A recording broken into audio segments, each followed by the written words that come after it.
नमस्कार दोस्तों, quality hub India के इस प्रोग्राम में मैं आर्यन विश्वकर्मा आप लोगों का बहुत बहुत स्वागत करता हूं।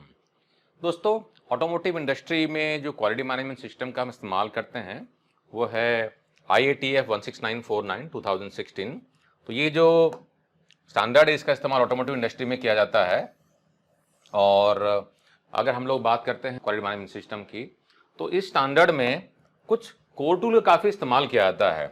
यानी कि अगर हम लोग बात करते हैं क्वालिटी कंट्रोल कोर टूल की, तो उसमें APQP, PPAP, MSA, SPC, FMEA और कंट्रोल प्लान, ये 6 कोर टूल जो हैं काफ़ी प्रोमिनेंटली इस्तेमाल किया जाता है। इनफैक्ट काफ़ी सारे जो टूल्स हैं इसको ऑटोमोटिव के अलावा नॉन ऑटोमोटिव इंडस्ट्री में भी इस्तेमाल किया जाता है। जैसे कि फॉर एग्जांपल अगर मैं बात करूं FMEA की, तो हमारे बहुत सारे क्लाइंट हैं जहां पर कि हम FMEA के ट्रेनिंग या डिप्लॉयमेंट करवाते हैं जो कि नॉन ऑटोमोटिव इंडस्ट्री से हैं, मैन्युफैक्चरिंग में है, कुछ तो सर्विस इंडस्ट्री में भी हैं जो कि FMEA का इस्तेमाल करते हैं। सेम तरीके से अगर बात करें तो MSA जो हो गया या SPC जो हो गया, इनका भी इस्तेमाल काफ़ी सारे नॉन ऑटोमोटिव इंडस्ट्री में किया जाता है। अब बात आती है दोस्तों कि जो 6 कोर टूल है इसका रिलेवेंस IATF 16949 में कहाँ दिया है, यानी कि स्टैंडर्ड में किस किस क्लॉजेस में इनका जिक्र किया है, ये काफ़ी इंपॉर्टेंट हो जाता है। और काफ़ी सारे लोगों के सवाल रहते हैं कि स्टैंडर्ड में कहां पर इनका जिक्र किया है कि इन कोर टूल का इस्तेमाल करना है, ठीक है ना। तो दोस्तों पहली बात तो यह है कि जो कोर टूल आप देख रहे हैं यहां पर, ये मोस्टली AIG के द्वारा डेवलप किए गए हैं। और यहां पर जो देख रहे हैं ये वाला FMEA जो है, इसको AIG और VDA ने मिलकर डेवलप किया है। AIG stands for automotive industry action group और VDA हो गया वर्बंडर ऑटोमोबाइल इंडस्ट्री, जो कि जर्मन संस्था है। तो अमेरिकन और जर्मन संस्था दोनों ने मिलकर बनाया हुआ है, इसलिए इसका कलर भी जो है आधा ब्लू है और आधा रेड है, ठीक है ना। तो इस प्रोग्राम में हम प्राइमरली यही जानने की कोशिश करेंगे कि जो 6 कोर टूल हैं इनका जो रिलेवेंस है, यानी कि किस किस क्लॉज में इनका जिक्र करता है कि इनकी रिक्वायरमेंट है, हम इनको एक्सप्लोर करेंगे एक करके, ठीक है। 6 कोर टूल हो गए हमारे, APQP, कंट्रोल प्लान, और अभी जो लेटेस्ट एडिशन है ये मेंशन किया हुआ है APQP का 3rd एडिशन जो कि 1 मार्च 2024 में रिलीज हुआ था। कंट्रोल प्लान भी इसके साथ में ही रिलीज हुआ था, 1st एडिशन है। PPAP का पुराना वाला ही चल रहा है, 4th एडिशन। MSA का 4th एडिशन, SPC का 2nd एडिशन, और FMEA जो 1st एडिशन जो AIG VDA का चल रहा है, ये 2019 में 1 जून 2019 में रिलीज हुआ था, ठीक है। चलिए एक एक करके समझते हैं इनका रिलेवेंस। तो पहले देखते हैं हम एडवांस प्रोडक्ट क्वालिटी प्लानिंग। काफी प्रोमिनेंट टूल है, बहुत ही इंपॉर्टेंट टूल है अगर हम लोग बात करते हैं APQP की तो। और ये प्राइमरली जो न्यू प्रोडक्ट डेवलपमेंट होता है ना, न्यू प्रोडक्ट डेवलपमेंट को इस्तेमाल करने के लिए, प्रोडक्ट को सिस्टमैटिक तरीके से मैनेज करने के लिए, सिस्टमैटिक तरीके से डेवलप करने के लिए हम इसका इस्तेमाल करते हैं। तो क्लॉज का अगर रिलेवेंस देखें दोस्तों, तो यहां पर देख सकते हैं clause number 8.1.1 operational planning and control, जो कि सप्लीमेंटल रिक्वायरमेंट है, IATF की रिक्वायरमेंट है। यहां पर बात करता है एडवांस क्वालिटी प्लानिंग टूल को इस्तेमाल करने की, ठीक है ना। हालांकि यहां पर AIG के मैनुअल को ही इस्तेमाल करना मैंडेटरी नहीं है, आप किसी और मैनुअल को इस्तेमाल कर सकते हैं। फॉर एग्जांपल अगर आप फ्रांस में हैं या आप जर्मनी में हैं, किसी और कंट्री में हैं, वहां का अगर अपना कोई किसी संस्था ने मैनुअल बनाया हुआ है या कस्टमर ने आपको रिकमेंड किया है कि आप मेरा मैनुअल इस्तेमाल करें, MSA का, SPC का, काफी सारे कस्टमर भी हो सकते हैं, उनका अपना गाइडलाइन हो, तो भी कोई दिक्कत नहीं है। कहने का मतलब होता है, स्टैंडर्ड जो है बोलता है कि भैया मैनुअल को आपको इस्तेमाल करना है, यानी कि इस अप्रोच को इस्तेमाल करना है, ये इंपॉर्टेंट है, ठीक है ना। इसलिए हम इन्हें क्या कहते हैं, इनको हम गाइडलाइन कहते हैं, मैनुअल कहते हैं, इनको स्टैंडर्ड नहीं कहते हैं। IATF स्टैंडर्ड है, लेकिन जो कोर टूल है ये मैनुअल या गाइडलाइन हम इन्हें कहते हैं, ठीक है ना। आगे बढ़ते हैं, क्लॉज नंबर 8.3.2.1, ये भी सप्लीमेंटल रिक्वायरमेंट है, IATF की रिक्वायरमेंट एक्सक्लूसिव है।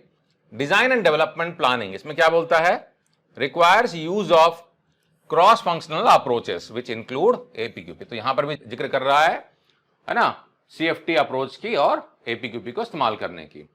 प्लस क्लॉज नंबर 8.4.1.2 जो कि सप्लायर सिलेक्शन प्रोसेस की बात करता है, इसमें बात करता है supplier to use quality planning tool जैसे कि APQP।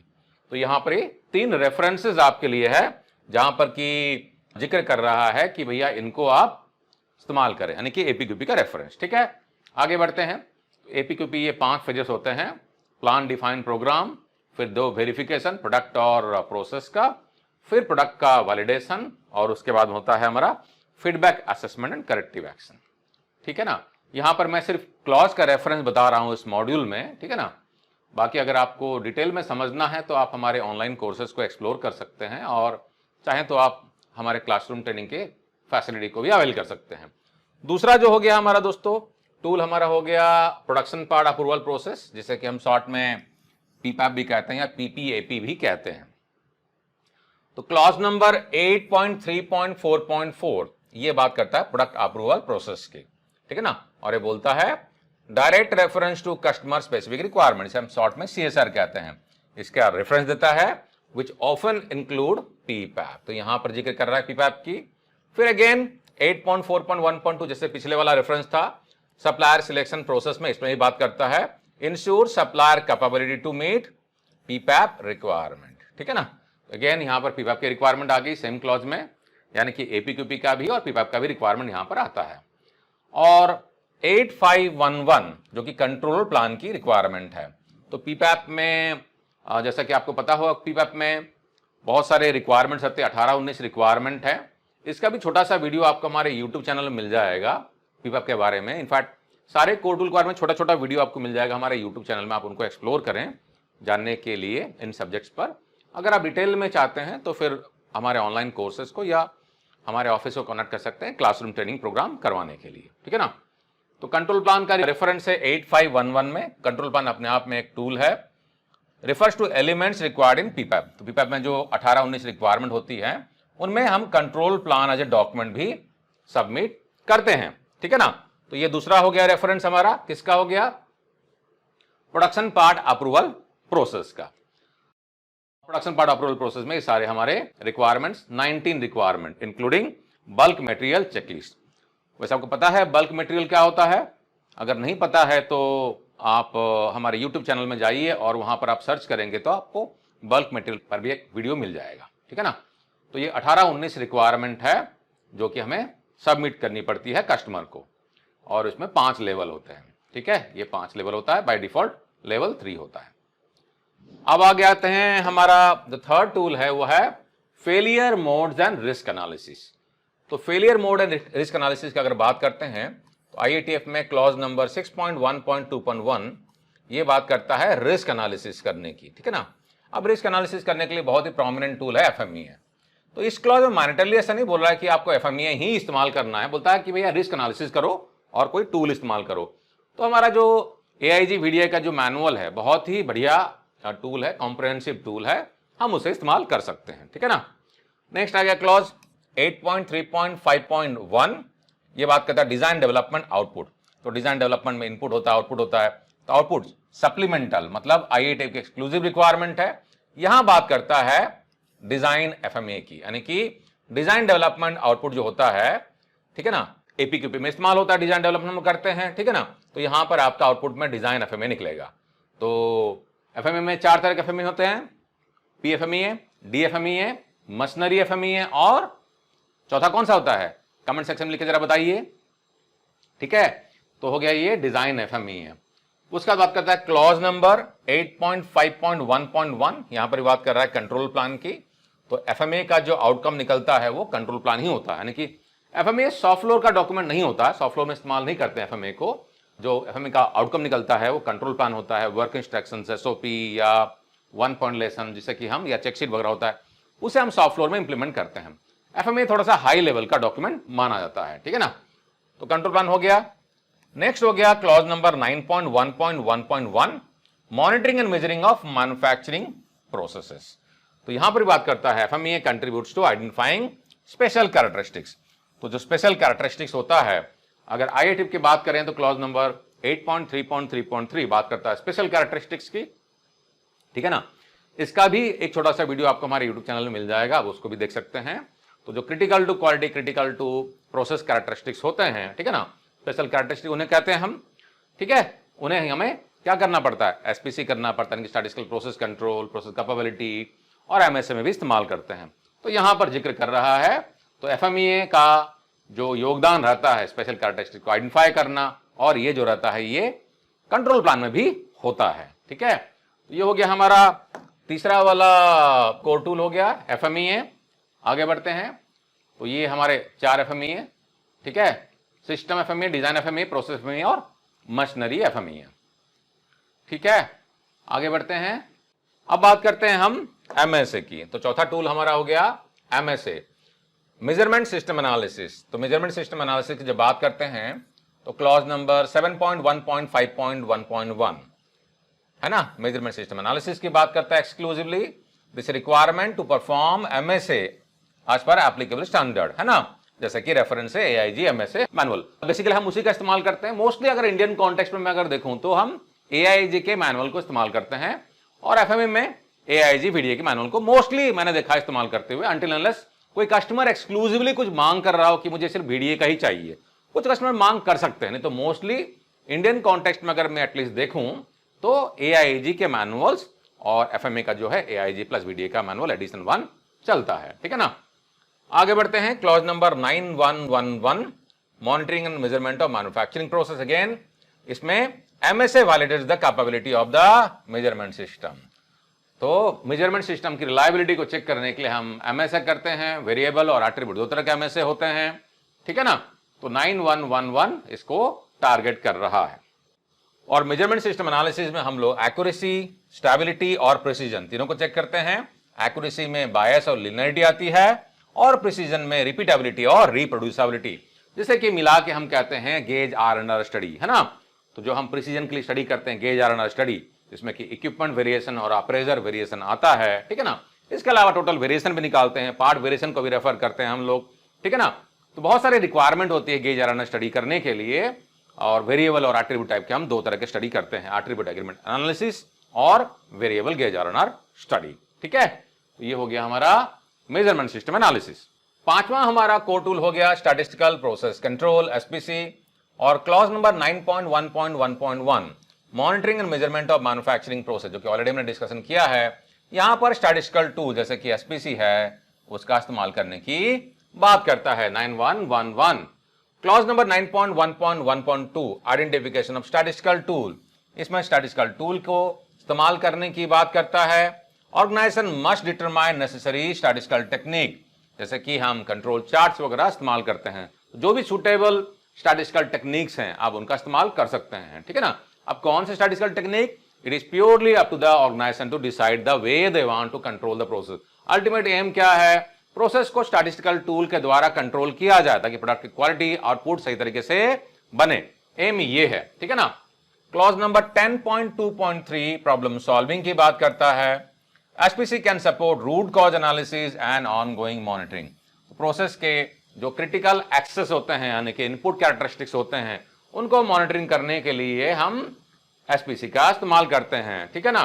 तो प्रॉब्लम सॉल्विंग में भी हम SPC का इस्तेमाल करते हैं। इनफैक्ट हम जब 6 सिग्मा का ट्रेनिंग वर्क करते हैं तो उसमें SPC, MSA और कंट्रोल प्लान बहुत ही प्रोमिनेंट टूल्स हैं, ये सिखाया ही सिखाया जाता है। तो कंट्रोल प्लान रहता ही रहता है, MSA रहता है, SPC रहता है, FME रहता है। ये सारे टूल जो रहते हैं 6 सिग्मा के, ग्रीन बेल्ट के, ब्लैक बेल्ट के प्रोग्राम में हम सिखाते ही सिखाते हैं, बहुत प्रोमिनेंटली इसको प्रॉब्लम सॉल्विंग में इस्तेमाल करते ही हैं हम लोग, ठीक है ना। तो ये रेफरेंस रहा स्टैटिस्टिकल प्रोसेस कंट्रोल का। आगे बढ़ते हैं। अब बात करते हैं 6 टूल की, जो कि है हमारा कंट्रोल प्लान। तो control plan clause number 8.5.1.1 exclusively control plan की बात करता है। IATF की एक्सक्लूसिव रिक्वायरमेंट है, 9001 में रिक्वायरमेंट नहीं है ना। स्पेसिफिकली बात करता है for control plan including linkages to FME का जो आउटपुट निकलता है कंट्रोल प्लान, और प्रोसेस फ्लो चार्ट जो होता है इनपुट रहता है FME के लिए, ठीक है।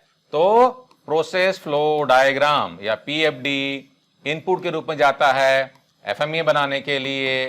यानी कि अगर मैं PFME की बात करूं तो PFME के लिए PFD हो जाएगा, DFME हो जाएगा। इसके अलावा टीम की कंपिटेंसी, बाकी बैकअप डेटा, रिजेक्शन का डेटा, फील्ड का डेटा, जो भी है प्रोसेस का डेटा, पुकायोके का इंफॉर्मेशन, ये सारे इनपुट के तौर पर काम करते हैं PFME के लिए। और PFME बनने के बाद में जो आउटपुट निकलता है वो होता है कंट्रोल प्लान। SOP बन सकता है, इससे वर्क इंस्ट्रक्शन निकल सकता है, ठीक है ना, और चेकशीट बन सकता है, 1 पॉइंट लेसन OPL निकल सकता है। ये सारे सॉफ्ट फ्लोर के डॉक्यूमेंट रहते हैं जो कि सॉफ्ट फ्लोर में इस्तेमाल किए जाते हैं। FME हाई लेवल का डॉक्यूमेंट माना जाता है और इसको इंजीनियर लोग बनाते हैं, ठीक है ना। क्रॉस फंक्शन टीम की रिक्वायरमेंट होती है, हालांकि इसके लिए भी क्रॉस फंक्शन मोस्टली इस्तेमाल किया जाता है और पीएफडी के लिए भी क्रॉस फंक्शन टीम ही इस्तेमाल करती है। ठीक है ना। आगे बढ़ते हैं। तो क्लॉज नंबर 8.3.5.1 क्या बात करता है? Design development output supplemental requirement. जहां जहां पर सप्लीमेंटल लिखा हुआ है आईएटीएफ की एक्सक्लूसिव रिक्वायरमेंट है, यहां पर भी कंट्रोल प्लान की बात करता है। 8.5.1.2 स्टैंडर्डाइज वर्क ऑपरेटर इंस्ट्रक्शंस या वर्क इंस्ट्रक्शंस की बात करता है। तो control plan is used to standardise process control. ठीक है ना। तो एफएमए का जो आउटपुट निकलता है कंट्रोल प्लान भी निकलता है और वर्क इंस्ट्रक्शंस या प्रोसेस इंस्ट्रक्शंस निकलता है। तो यहां पर आप एक तरीके से प्रोसेस को सपोर्ट करने के लिए, प्रोसेस को कंट्रोल करने के लिए अलग अलग डॉक्यूमेंट यानी कि कंट्रोल प्लान या वर्क इंस्ट्रक्शन का रेफरेंस दिया हुआ है। तो ये हो गए हमारे 6 के 6 टूल्स। तो दोस्तों ये रहा हमारा समरी। एपीक्यूपी इसका जिक्र करता है 811, 8321, 8412 में। पीपैप सेकेंड टूल 8344, 8412 और 8511 में जिक्र करता है। एफएमईए हमारा थर्ड टूल 6121, 8351, 8511, 9111। ठीक है। और एमएसए 7.1.5.1.1, 9.1.1.1, एसपीसी 9.1.1.1 और 9112 और 1023। और 6 टूल जो है कंट्रोल प्लान 8511, 8351 और 8512। ये सारे हमारे हो गए क्या? रिक्वायरमेंट्स। ठीक है, क्लॉज वाइज। आशा करता हूं कि आपको इससे आइडिया लगा होगा। जो भी ऑटोमोटिव इंडस्ट्री से हैं और ऑटोमोटिव इंडस्ट्री से जो भी इस्तेमाल करते हैं आईएटीएफ को, उनके लिए बहुत इंपॉर्टेंट है कि जो 6 कोर टूल है कहां कहां पर उसका रेफरेंस दिया गया है ये जानना, ताकि आप सही तरीके से उसको जस्टिफाई कर सकें उसका यूसेज को। अब दोस्तों मैं आपको क्वालिटी हब इंडिया के सर्विसेज के बारे में बताता हूं, हम क्या क्या सर्विसेज ऑफर करते हैं। दोस्तों क्वालिटी हब इंडिया NIBCB यानी कि national accreditation board for certification body से एक्रेडिटेड सर्टिफिकेशन बॉडी यानी कि CB है, IF से एक्रेडिटेड है और हम ISO के सिस्टम्स का सपोर्ट करते हैं और इसका हम सर्टिफिकेशन करते हैं। तो quality management system, environment, health and safety या कोई और मैनेजमेंट सिस्टम हो, medical devices, business continuity, information security, food safety, अगर आपको अपने कंपनी को सर्टिफिकेशन करवाना हो तो आप हमें कॉन्टैक्ट कर सकते हैं। इसके अलावा दोस्तों हम हर तरह के ट्रेनिंग प्रोग्राम करते हैं, चाहे टेक्निकल ट्रेनिंग प्रोग्राम हो, बिहेवियरल ट्रेनिंग प्रोग्राम हो, लीड ऑर्डर का ट्रेनिंग प्रोग्राम भी हम करते हैं। Quality hub India exemplar global accredited service provider है, ट्रेनिंग प्रोवाइडर है लीड ऑर्डर प्रोग्राम के लिए। 6 सिग्मा हमारा एक कोर एरिया है। 6 सिग्मा का yellow belt, green belt, black belt, master black belt, हर तरीके का हम ट्रेनिंग प्रोग्राम करते हैं और उनका हम डिप्लॉयमेंट में भी सपोर्ट करते हैं। ठीक है। स्किल एंड कॉम्पिटेंसी डेवलपमेंट का प्रोग्राम हम रन करते हैं। AIG CQI continuous quality improvement series के जो स्टैंडर्ड्स हैं, CQI 9, 11, 12, 15 या और भी बहुत सारे स्टैंडर्ड्स हैं, उनका अगर आपको ट्रेनिंग प्रोग्राम करवाना हो, प्लांट का असेसमेंट करवाना हो, सर्टिफिकेशन करवाना हो, तो भी आप हमें कॉन्टैक्ट कर सकते हैं। प्रोसेस एक्सीलेंस, बिजनेस एक्सीलेंस या ऑपरेशनल एक्सीलेंस का प्रोग्राम अगर रन करना हो आपकी कंपनी में, ऑडिटिंग की सर्विसेज चाहिए आपको, product audit, process audit, system audit, TPM या TQM का डिप्लॉयमेंट करवाना हो, कस्टमर ऑडिट में सपोर्ट चाहिए, वेंडर सिस्टम असेसमेंट में सपोर्ट चाहिए, VDA 6.3, VDA 6.5 की रिक्वायरमेंट अगर आपको है, ट्रेनिंग या ऑडिट करवाना हो तो हम सपोर्ट कर सकते हैं। सुपरवाइजर सप्लायर का डेवलपमेंट प्रोग्राम अगर रन करना हो या किसी तरह का लीगल सर्विसेज चाहिए हो, तो ये हमारे काफ़ी सारे सर्विसेज है जो कि हम ऑफर करते हैं। जैसा कि मैंने बताया, quality hub India exemplar global के द्वारा एक्रेडिटेड लीड ऑडिटर का सर्विस प्रोवाइडर है, ट्रेनिंग प्रोवाइडर है और हम काफ़ी सारे वाइड रेंज के लीड ऑडिटर के प्रोग्राम हम लोग रन करते हैं। Quality management system, environment management system, occupational health safety, medical devices, business continuity, information security, food safety, energy management system, artificial intelligence management system, laboratory management system, asset management system या risk management system. 6 sigma के courses भी हमारे exemplar global से accredited हैं, plus और भी बहुत सारे कोर्सेज हैं। तो दोस्तों अगर किसी भी तरह की क्वेरी है, किसी भी तरह के सर्विसेज के बारे में, चाहे ट्रेनिंग हो, बिजनेस कंसल्टिंग हो, चाहे सर्टिफिकेशन का रिक्वायरमेंट हो, आप हमें कॉन्टैक्ट कर सकते हैं। बाकी प्रोग्राम कैसा लगा कमेंट में लिख के जरूर बताएं। अगले वीडियो में दोस्तों फिर से मिलते हैं, तब तक के लिए विदा लेता हूं। जय हिंद।